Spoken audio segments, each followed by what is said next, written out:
제가 질문 하나 드리고 말씀 시작하겠습니다. 사랑하는 성도 여러분, 우리 안에 예수 그리스도께서 계십니까? 아멘이죠. 당연히 아멘입니다. 예수 믿는 사람들 안에 예수님께서 함께하여 주시겠다고 분명히 약속하셨습니다. 성경에 그렇게 기록되어 있죠. 그런데 진짜 중요한 질문은요, 계시냐 안 계시냐 보다 우리 안에 어떤 자격으로 예수님께서 계시느냐가 더 중요합니다. 예수님 만왕의 왕 되십니다. 만군의 여호와 되시고 예수님은 하나님이 되십니다. 당연히 계시죠.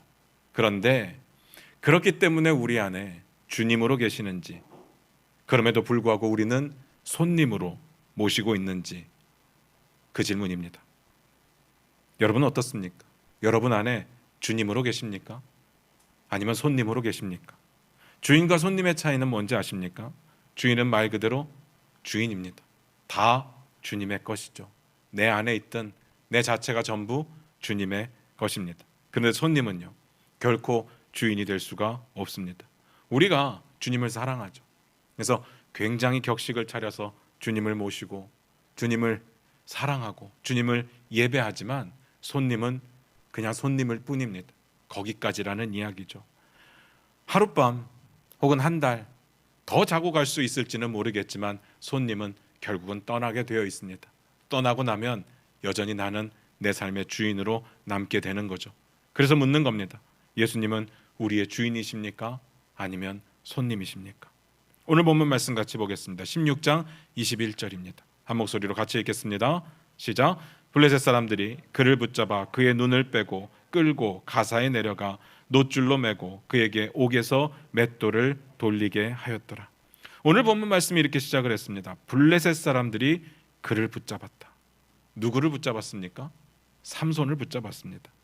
사실 삼손과 들릴라 이야기는 정말 많이 알려진 이야기이기 때문에 제가 이거에 대해서 자세하게 다루지는 않겠습니다. 그리고 보게 될 내용들이 그렇게 썩 좋은 내용들이 아니기 때문에 설교 시간에 그 내용들을 꼬치꼬치 말하는 것은 쉽지는 않겠다는 생각이 듭니다. 여러분 다 아시니까 그냥 아는 상태에서 말씀을 드리겠습니다.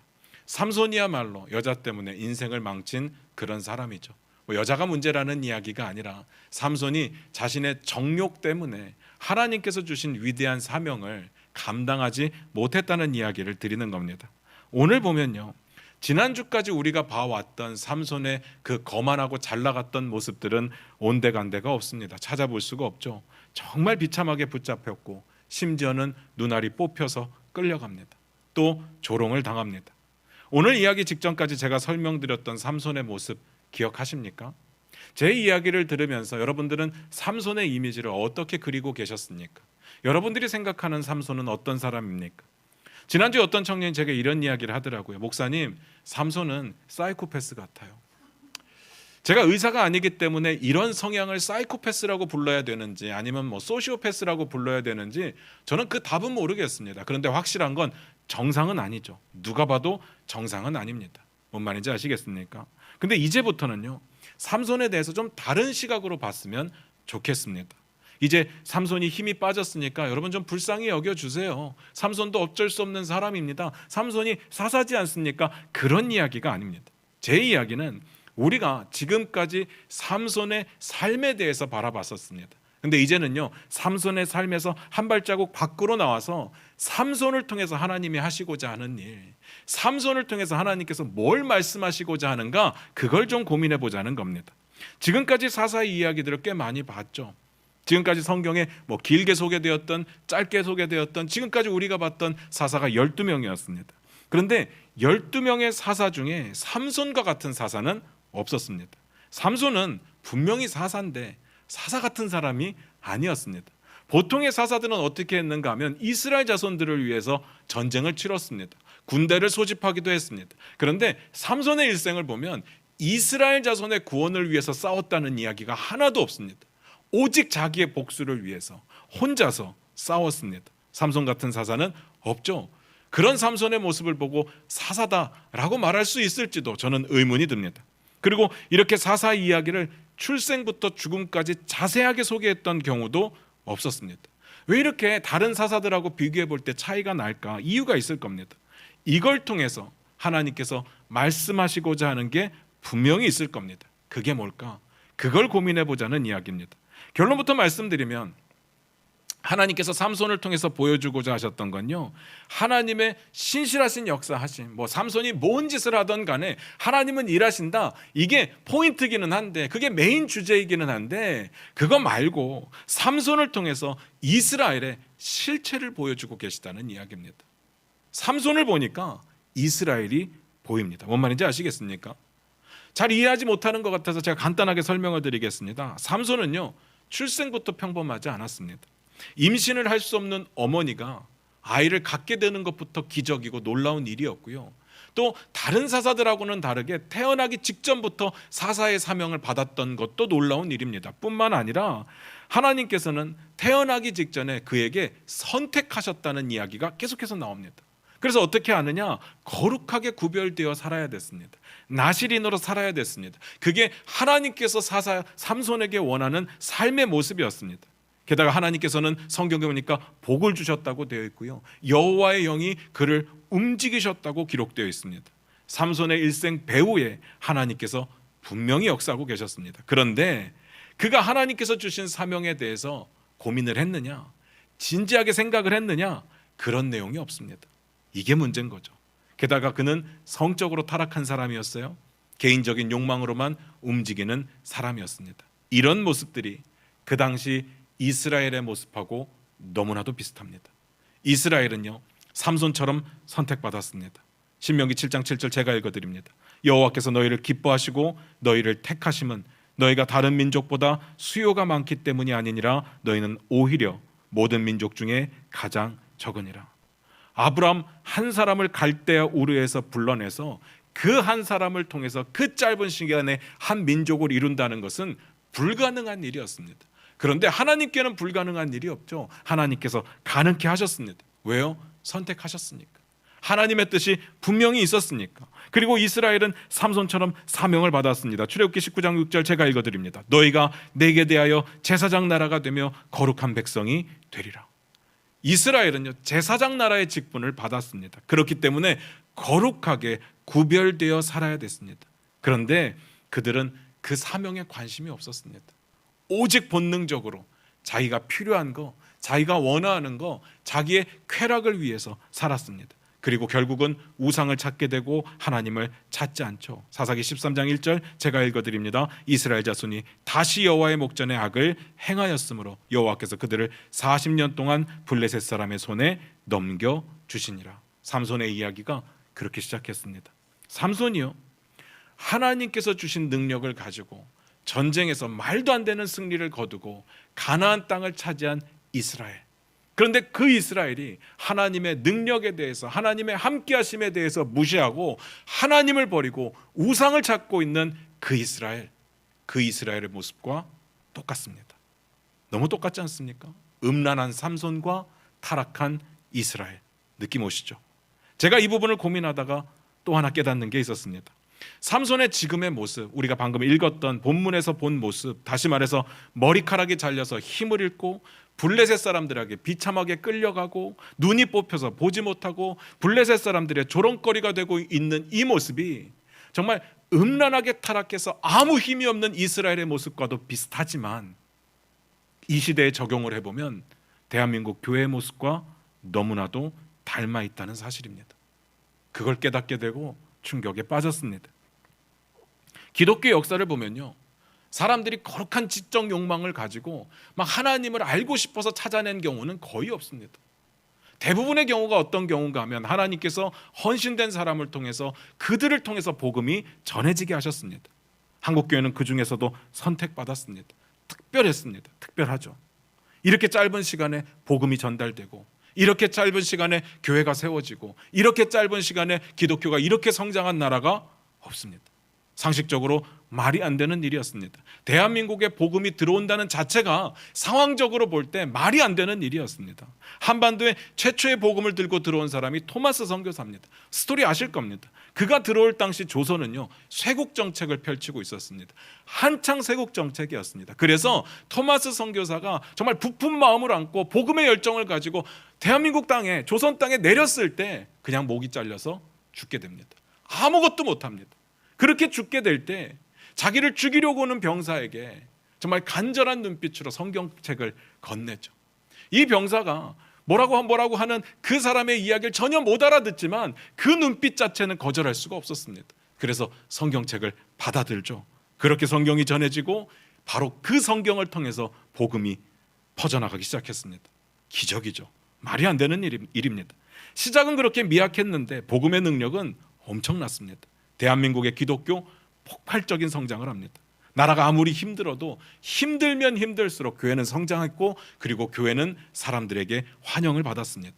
복음이 능력을 나타내는 거죠. 소망이 없는 국민들에게 소망을 심어줬습니다. 그것뿐만이 아니었습니다. 실제로 예수 그리스도의 사랑으로 무장한 사람들이 곳곳에 학교를 세우고 곳곳에 병원을 세우고 가난한 사람들을 돕기 시작합니다. 좋은 일들을 했습니다. 정부의 손길이 미치지 않는 곳에 찾아가서 예수의 사랑을 전했습니다. 잘 생각해 보시기 바랍니다. 불과 30년 전, 20년 전만 해도요, 예수 초청 잔치하면 어느 교회가 하든 가득가득 찼습니다.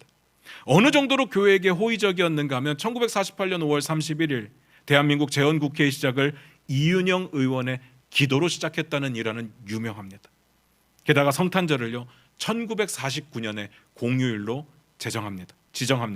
이게 보통 일이 아닌 게, 우리나라는 사실 불교 문화권에 있잖아요. 근데 석가탄신일이 언제 국가 공휴일로 지정되냐면 1975년입니다. 이렇게 비교를 하면 파격적이죠. 그만큼 교회에게는 대한민국 사회가 주는 혜택, 호감, 힘을 실어줬던 일들이 있었습니다. 그러니까 교회는 자연스럽게 기득권을 누렸습니다. 삼손처럼 힘을 가졌습니다. 그런데 지금 우리의 모습은 어떻습니까? 교회가 뭘 한다고 하면 반대합니다. 싫어합니다. 법이든 제도든 사회적인 인식이든 분위기든 교회를 아무것도 못하게 올가매고 있죠. 기득권을 잃었습니다. 머리 잘린 삼손처럼 이제는 교회가 아무것도 할 수가 없습니다. 삼손이 블레셋 사람들의 조롱거리가 된 것처럼 우리가 지금 세상 사람들의 조롱거리가 되고 있습니다. 그리고 삼손의 눈이 뽑힌 것처럼 우리도 지금은 보지 못합니다. 방향을 잃었습니다. 어디로 나아가야 될지 헤매고 있습니다. 코로나가 교회 발이라는 오명을 뒤집어 쓰고도 이 문제를 바로잡을 수 있는 능력이 우리에게는 없습니다. 해결할 방법도 없죠. 코로나가 중국 발이라는 사실을 모르는 사람이 있나요? 근데 유독 우리나라에서만 코로나는 교회 발입니다. 교회 발이 뭔데요? 시작이라는 이야기잖아요. 코로나가 교회가 온상이라고 이야기를 합니다. 온상이 뭔데요? 배경이고 바탕이라는 뜻입니다. 교회가요? 교회가 뭘 했는데요? 그런데 이걸 바로잡을 수 있는 능력이 우리에게는 없습니다. 심지어는요, 그렇게 떠드는 공연장도 한 좌석 넘으면, 한 좌석 뛰어앉으면 가능한데 교회는 예배 좌석수 10%만 여전히 유지하고 있습니다. 비참하죠. 이전에 누렸던 교회의 그 잘 나가던 화려한 모습들은 이제는 교회 안에서 찾아볼 수가 없죠. 그리고 더 비참한 건 그냥 욕먹는 게 아니라는 겁니다. 욕먹을 짓을 너무나도 많이 했습니다. 돈 문제, 정치 관련 문제, 성적인 타락, 수도 없는 타락의 모습들이 뉴스에 연일 나옵니다. 창피하죠. 그러니까 코로나의 온상이니 코로나 발이니 뭔 말을 해도 억울하지만 어느 누구도 나설 수가 없습니다. 나서면 도리어 욕먹으니까. 끽소리도 못하고 뒤집어 쓰고 있는 겁니다. 삼손의 상황과 너무 비슷하지 않습니까? 머리 잘린 삼손, 기득권을 잃은 교회, 조롱을 당하는 삼손, 수치를 당하는 교회. 여러분, 사람들이 얼마나 교회를 싫어하는지 아십니까? 우린 다 교회 안에 있기 때문에 세상 사람들이 교회를 얼마나 싫어하는지 아마 상상이 안 되실 겁니다. 이렇게 생각하시면 이해가 되실 거예요. 여러분이 삼손을 바라보시면서 가졌던 생각이 있잖아요. 사이코패스다, 소시오패스다, 쓰레기다, 더럽다. 세상은 딱 그렇게 교회를 보고 있습니다. 도대체 어디서부터 잘못된 거고 이 문제를 어떻게 해결해야 됩니까? 오늘 본문을 보면서 그 이야기를 더 살펴보도록 하겠습니다. 주어진 본문을 이해하기 위해서 가장 중요한 게 뭡니까? 전문맥이죠. 16장 1절로 갑니다. 16장 1절입니다. 같이 읽겠습니다. 시작. 삼손이 가사에 가서 거기서 한 기생을 보고 그에게로 들어갔더니. 오늘 전문맥의 이야기는 충격적입니다. 삼손이 가사에 가서 거기서 기생을 봤답니다. 기생은 창녀를 말하죠. 그리고 우리는 이 봤다라는 말이 쎄하게 다가옵니다. 우리는 이미 봤었으니까요. 딥나의 한 여인을 봤던 이야기 그때 다 말씀드리지 않았습니까? 제가 지리에 약한데 그래서 웬만하면 지리를 함부로 건드리지는 않는데요. 이건 말씀드려야 되겠어요. 삼손이 살던 곳에서 가사는 70km가 떨어진 곳입니다. 뭐 어떤 학자는 60km, 어떤 학자는 70km, 어떤 학자는 80km, 그냥 평균 내서 70으로 하겠습니다. 70km가 떨어졌어요. 가서 뭐 했다고요? 창녀를 봤답니다. 70km 먼 거리를 가서 한다는 짓이 뭐냐면 창녀를 보고 왔습니다. 지금처럼 생각하시면 안 돼요. 지금도 70km는 멀지만 그때 당시의 70km는 지금하고는 비교가 안 되는 겁니다. 엄청 멀죠. 딥나 때도 보면 한 게 아무것도 없이 여자만 보고 올라왔는데 이번에 가사에 가서도 70km를 가서도 한 게 아무것도 없이 창녀만 보고 왔습니다. 그나마 딥나에서는 결혼이라는 테두리 안에 있었습니다. 근데 이젠 대놓고 사창가를 배회하죠. 사실 삼손에게 기대가 없어서 그렇죠. 삼손은요 이래서는 안 됩니다. 지금 삼손은 나실인입니다. 나실인은 거룩하게 구별되어서 살아야 됩니다.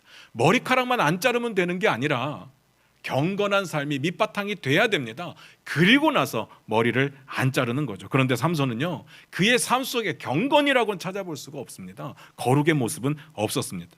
게다가 우리가 다 잊고 있어서 그렇지 사사 삼손입니다. 삼손은 사사라는 이야기입니다. 16장 맨 마지막 구절에 이렇게 기록되어 있습니다. 제가 읽어드릴게요. 삼손이 이스라엘의 사사로 20년 동안 지냈더라. 이제 곧 죽을 거거든요. 그러면 이 모든 시간이 삼손이 사사로 지냈던 시간이라는 이야기입니다. 삼손이요 창녀를 만나기 위해서 70km를 가서 거기 사창가에서 배회하던 그 순간도 사사였다는 이야기입니다. 말이 안 되죠. 삼손은 사명감, 소명의식 이런 거는 없었습니다. 오직 자기 본능, 자기를 위해서 사는 사람입니다. 그 다음 볼까요? 4절입니다. 같이 읽겠습니다. 시작. 이후에 삼손이 소래골짜기에 들릴라라 이름하는 여인을 사랑하며. 앞에서 봤던 창녀 이야기는 뭐 자세히 안 보고 넘어가겠습니다. 삼손과 관련된 여자가 3명 등장해요. 딥나에서 봤던 한 여인, 그 여인하고는 결혼을 했다가 문제가 있었죠. 그리고 좀 전에 봤던 가사의 창녀, 그리고 이번에 볼 사람이 들릴라라는 사람입니다. 이 들릴라가 중요한 사람이에요. 특이합니다. 뭐가 특이하냐 하면 삼손이 여자를 사랑했다고 나오는 첫 번째 장면입니다. 처음으로 사랑했다는 표현이 있었습니다. 결혼했던 여자 있었잖아요. 그도 좋아했다고 표현했었는데 그건 제가 사랑이 아니라고 했어요. 그냥 내게 옳다라는 이야기였지 사랑이라는 표현은 없었습니다. 그런데 이번엔 사랑을 하죠. 어느 정도 삼손의 마음 가운데 진심이 있었다는 이야기입니다. 그 다음 볼까요? 5절입니다. 같이 읽겠습니다. 시작. 블레셋 사람의 방백들이 그 여인에게로 올라가서 그에게 이르되 삼손을 꾀어서 무엇으로 말미암아 그 큰 힘이 생기는지 그리고 우리가 어떻게 하면 능히 그를 결박하여 굴복하게 할 수 있는지를 알아보라. 그리하면 우리가 각각 은 1,100개씩을 내게 주리라 하니. 삼손이 들릴라랑 연애를 한다는 소문이 쫙 퍼졌습니다. 그러니까 블레셋의 방백들이 들릴라를 찾아오죠. 여기 방백이라고 나오는데 사실 방백이 뭔지 잘 모르겠어요. 영어로 보니까 룰러라고 번역을 했어요. 통치자. 그러면서 주석가들이 대부분 이렇게 해석을 하더라고요. 블레셋에는 5개의 주요 도시가 있었답니다. 그 주요 도시의 통치자, 지금으로 따지면 시장들이 되겠죠. 그들이 들릴라를 찾아왔습니다. 그리고 이런 제안을 하는 거예요. 삼손의 힘이 어디로부터 나오는지를 알아내라. 그러면 우리가 각각 은 1,100개씩을 줄게. 앞에서 주요 도시가 몇 개라고 했습니까? 5개. 그러면 은 몇 개를 준다는 이야기예요? 5,500개. 감이 없죠? 은 1개가 한 3개이라고 표현을 하는데 보통 그 당시에 노동자의 연봉이 5에서 15세겔 정도 된다고 합니다. 그냥 평균으로 따지면 10세겔이죠. 그러면 5,500세겔이면 그 당시 노동자가 550년 동안 한 푼도 안 쓰고 다 모아야 모을 수 있는 돈이라는 이야기입니다. 지금으로 환산하면 지금 우리나라 직장인들의 연봉이 평균을 잡아보니까 2019년 통계에 4,200만 원 정도 되더라고요. 그럼 얼마가 될까요? 제가 이런 거 계산하는 거 좋아하잖아요. 제가 이걸 계산해 봤더니 231억 원입니다. 이 정도면 로또죠. 뭐 그때 당시에 돈의 환산이 정확하게 된다는 이야기가 아니라 받아들여지는 느낌이 그렇다는 이야기예요. 들릴라가 이 제안을 받고 어떻게 반응할지 여러분 그려지십니까? 들릴라는 바로 움직입니다. 6절입니다. 같이 읽겠습니다. 시작. 들릴라가 삼손에게 말하되 청하건대 당신의 큰 힘이 무엇으로 말미암아 생기며 어떻게 하면 능히 당신을 결박하여 굴복하게 할 수 있을는지 내게 말하라 하니. 그래도 들릴라는 딥나보다 나은 게 이게 대놓고 물어보죠. 대놓고 물어보는 건 좀 다른 게 있는 것 같아요. 이쯤에서 우리가 한 가지 짚고 넘어가고 싶은 부분이 있습니다. 왜 블레셋 방백들이 삼손을 보면서 힘의 근원이 따로 있을 거라고 생각을 했을까? 전 이게 궁금하더라고요. 그냥 삼손이 싸움 잘하는구나 이렇게 생각할 수도 있는데 블레셋 방백들의 생각 가운데는 분명히 힘의 근원이 따로 있을 거다 이렇게 생각했다는 겁니다. 대부분의 주석책들은 이렇게 말을 합니다. 삼손의 체격이 너무 평범했다. 누가 봐도 싸움 잘할 만큼 막 이렇게 컸던 게 아니라 너무 평범했다. 미국에서 가장 돈을 많이 버는 영화 배우가 누군지 아십니까? 드웨인 존슨이라는 영화 배우인데요. 이 사람은 키가 191이고 몸무게가 130kg가 넘어요. 예전에 풋볼을 했었고 그리고 프로레슬러기 때문에 전부 근육입니다. 만약에 삼손이 그렇게 생겼다면 저 근육 때문이겠구나 이렇게 상상을 했을 텐데 그렇지 않았다는 거죠. 들어보니까 그럴 만합니다. 근데 제가 보고 싶은 관점은요, 왜 그들이 그렇게 생각했는지 그건 성경에 안 나오니까 모르겠고 관점을 조금만 바꿔서 삼손에게 적용을 해보면 삼손은 알고 있었다는 거죠. 자기 힘의 근원이 뭔지 삼손은 알았습니다. 그러면 삼손은요, 자기가 가지고 있는 이 말도 안 되는 힘이 있잖아요. 정말 말도 안 되는 힘을 하나님께서 왜 주셨는지 이걸 고민해 봤어야 되는 겁니다. 이 힘을 어떻게 사용하는 것이 맞는 건지 그걸 고민해 봤어야 되는 겁니다. 그리고 그 두려움은 결국 나실인으로 어떻게 살아내야 되는지에 대한 고민으로 이어질 수밖에 없거든요. 그런데 삼손은 그러지 않았습니다. 알면서도 안 했죠. 뭔 말인지 아시겠죠? 그리고 또 하나 제가 궁금한 건 제가 앞에서 삼손이 여자를 사랑했다는 표현이 처음 나왔다고 했잖아요. 중요한 건요, 삼손의 사랑은 진심이라고 칠게요. 이런 표현이 처음 나왔으니까. 그런데 삼손의 사랑을 진심으로 받았던 그 여인도 진심으로 삼손을 사랑했을까요? 어떻게 생각하십니까? 아니죠. 돈 231억 원에 삼손을 배신하잖아요. 여러분은 안 그럴 거잖아요. 230억 원 그거 돈도 아닌데 그것 때문에 사람을 배신합니까? 말이 안 되는 거죠. 저는 지금 우리나라 교회의 모습이 딱 이렇다고 생각을 합니다. 앞에서도 말씀드렸듯이 우리나라 교회 지금까지 엄청난 기득권을 가졌었습니다. 교회에는요, 돈이 모였습니다. 사람들이 모였어요. 교회를 함부로 할 수 없었던 이유 중에 하나가 사람이 많다는 겁니다. 돈이 많다는 거죠. 그러니까 정치인들도 그렇게 교회 욕을 하다가도 선거철이 되면 교회에 기웃거릴 수밖에 없습니다. 무시할 수 없는 표밭이거든요. 사람과 돈이 몰린 곳이 교회. 그런데 그게요, 세상에서 말하는 힘이더라고요. 그게 파워죠. 근데 우리는요, 이 파워가 어디로부터 왔는지, 왜 왔는지를 고민해 보지 않았습니다. 알죠? 당연히 하나님께서 허락하신 거예요. 하나님께서 주신 게 맞습니다. 그런데 고민을 해보지 않았다고요. 두려움이 없었습니다. 왜 그 힘을 허락하셨을까? 이 힘을 어디다가 써야 될까? 두려웠다면 이게 고민이 됐겠죠. 하나님의 뜻대로 살려고 쓰려고 노력했을 겁니다. 가난한 사람을 보면 도와주려고 최대로 노력을 했을 거고, 복음이 전파되는 그 일에 돈을 쓰려고 최대로 노력을 했을 겁니다. 그리고 정말 작은 교회들, 힘없는 교회들과 함께 공생하기 위해서 최대한 돈을 썼을 겁니다. 그런데 그러지 않았습니다. 정작 대한민국 교회는 자기들을 위해서 그 힘을 써버리죠. 교회의 권력화, 사유화, 그런 것들을 위해 다 써버렸습니다. 교회인지 세상인지 구별이 안 돼요. 잘 생각해 보시기 바랍니다. 교회는 세상 속으로 들어가야 됩니다. 그게 맞죠. 그런데 세상은요, 교회 안으로 들어오면 안 됩니다. 무슨 말인지 아시겠습니까? 교회가 세상 속으로 가서 빛과 소금의 역할을 해야 됩니다. 그건 맞는데 교회가 성장하기 위해서 세상의 것들을 교회 안으로 가지고 오면 안 됩니다. 세상에서 좀 힘 있는 사람, 세상에 좀 돈 많은 사람, 세상의 방식, 세상의 기준, 이런 것들이 교회 안에 들어오면 교회는 타락하게 되어 있습니다. 물론 그들도, 돈 많은 사람들도, 힘 있는 사람들도 예수 믿고 구원 받아야죠. 그런데 그들과 타협했다는 게 문제죠. 가장 안타까운 게 뭔지 아십니까? 그렇게 하면 세상이 우리를 좋아해 줄 줄 알았습니다. 여기서 문제가 있는 거죠. 그러면 세상 사람들과 친해지니까 복음의 길이 열릴 줄 알았다는 거예요. 순수하게 그런 생각을 했다는 거죠. 세상 사람들이 교회에 더 호의적으로 변할 줄 알았습니다. 교회를 도와줄 줄 알았다고요. 그런데 지금 보십시오. 누가 좋아합니까? 누가 좋아해 줍니까? 아무도 없죠. 우리가 더 세상과 친해지지 않아서 그럴까요? 더 세상처럼 변하지 않아서 그럴까요? 그렇지 않습니다. 세상은요, 세속화된 교회를 무시하고 비난하고 싫어합니다. 그러니까 그나마 있던 기대감도 사라져버렸죠. 그런데 문제는요, 이 심각성을 눈치를 못 채고 있습니다. 우리는요, 이 상황을 그래도 컨트롤할 수 있다고 생각을 합니다. 다른 교회는 몰라도 우리 교회는 할 수 있다고 생각을 하죠. 삼손도 그랬고 우리도 그랬고. 삼손이 어떻게 들릴라를 대하는지를 보시기 바랍니다. 얼마나 가볍게 여기고 있는지 7절부터 봅니다. 같이 읽겠습니다. 같이 읽습니다. 시작. 삼손이 그에게 이르되 만일 마르지 아니한 새 활줄 7으로 나를 결박하면 내가 약해져서 다른 사람과 같으리라. 이게 첫 번째 대답이거든요. 마르지 아니한 새 활줄 7으로 결박하면 나 힘 빠질 거야? 실패죠.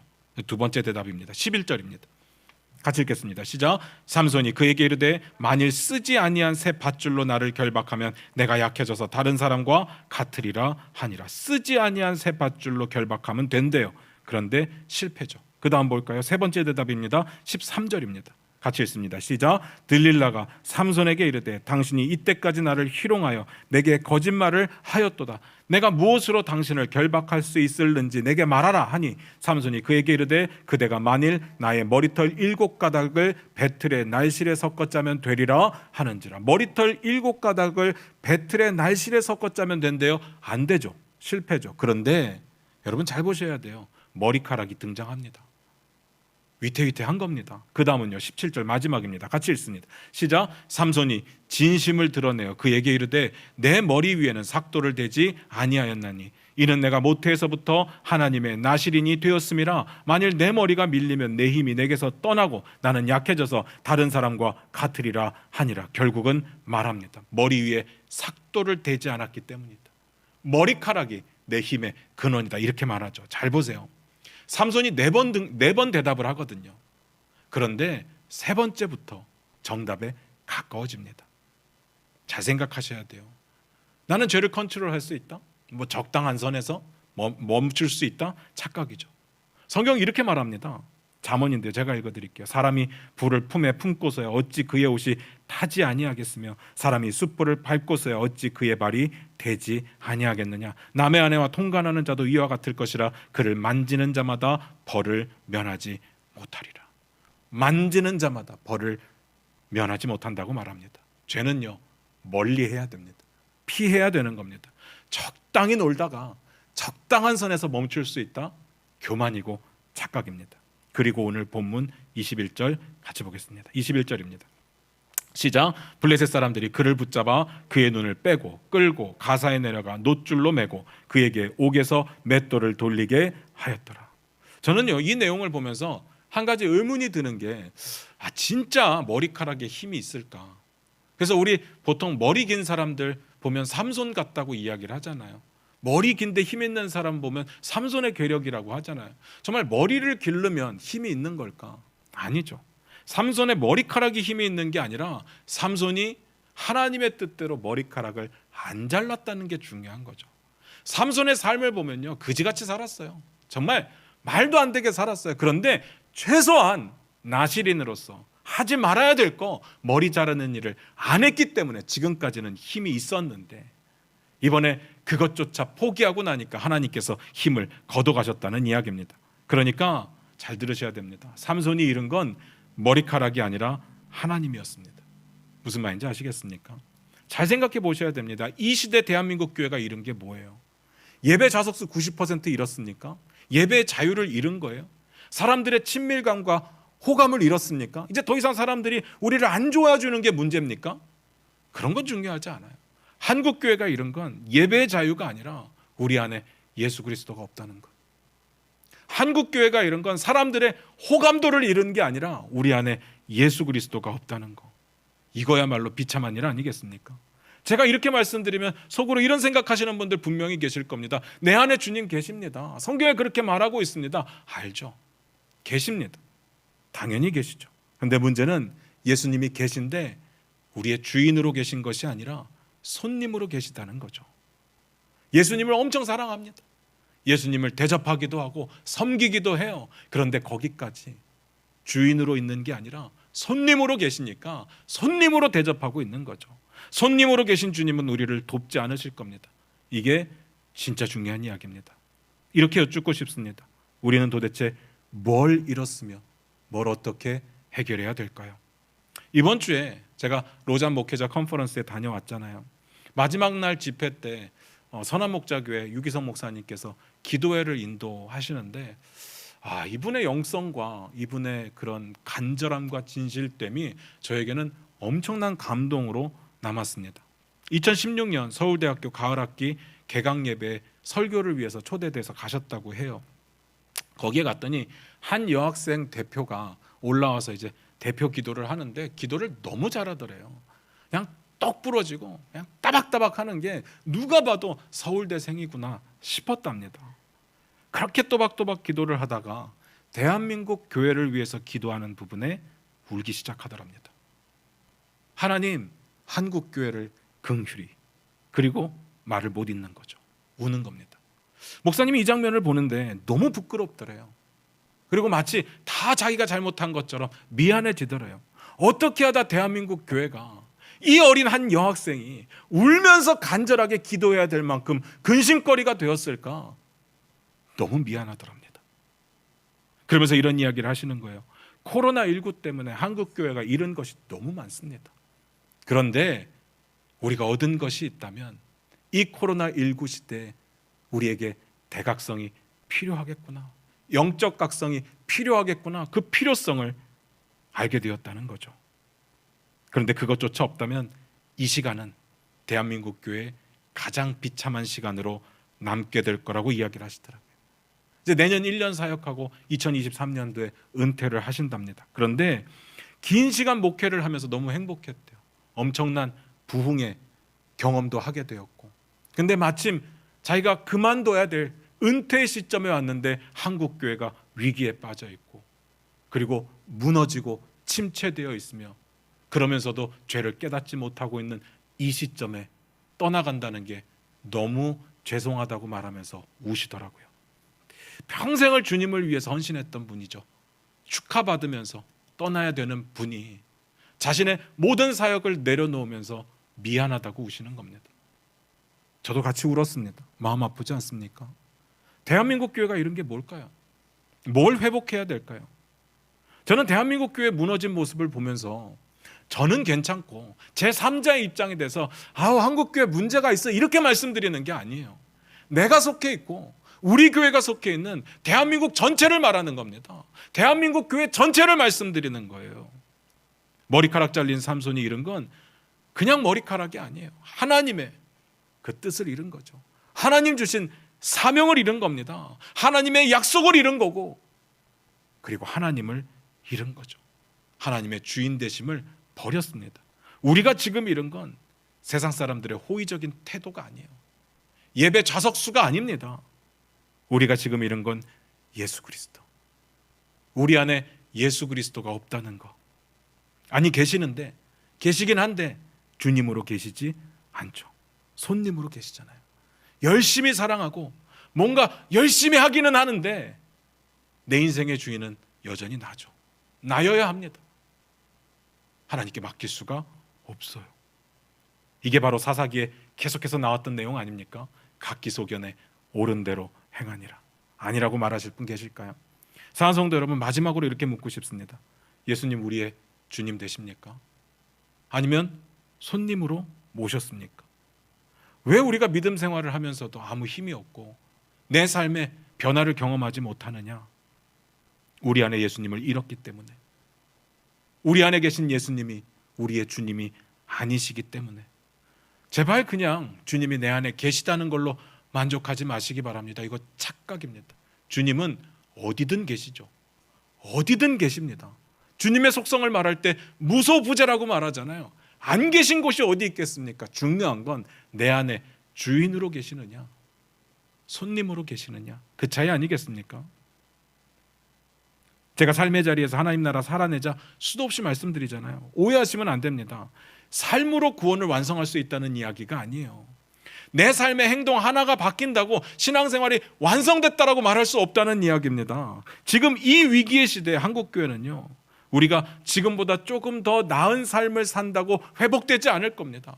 지금보다 성도들이 더 정직해지고 더 거짓말하지 않고 또 더 서로를 사랑하고 더 섬기고 전도 더 열심히 한다고 한국교회 절대로 회복되지 않을 겁니다. 어떻게 하면 회복될 것이냐? 내 안에 예수님이 주인으로 회복될 때, 내 안에 예수님이 왕으로 회복될 때, 그때 회복되지 않겠습니까? 가장 중요한 건요, 내 안에 예수님이 계셔야 됩니다. 그리고 그냥 계시는 것이 아니라 주님으로 계셔야 됩니다. 예수님이 우리의 주인이 되시면요, 그런 삶은요, 여러분들이 살아내려고 몸부림치지 않아도 당연한 겁니다. 그럴 수밖에 없죠. 우리 주님 내 안에 계시고 내 주님이 되시니까. 예수님을 주인으로 인정할 수 없는데 신앙생활은 해야 되니까 이것도 아니고 저것도 아니고, 그러니까 조금만 위기가 오면 무너질 수밖에 없었던 것 아니겠습니까? 사랑하는 성도 여러분, 마지막으로 묻겠습니다. 예수님이 여러분의 주인 되십니까? 그래서 주님이 원하시는 삶을 살아가시겠습니까? 기도하겠습니다.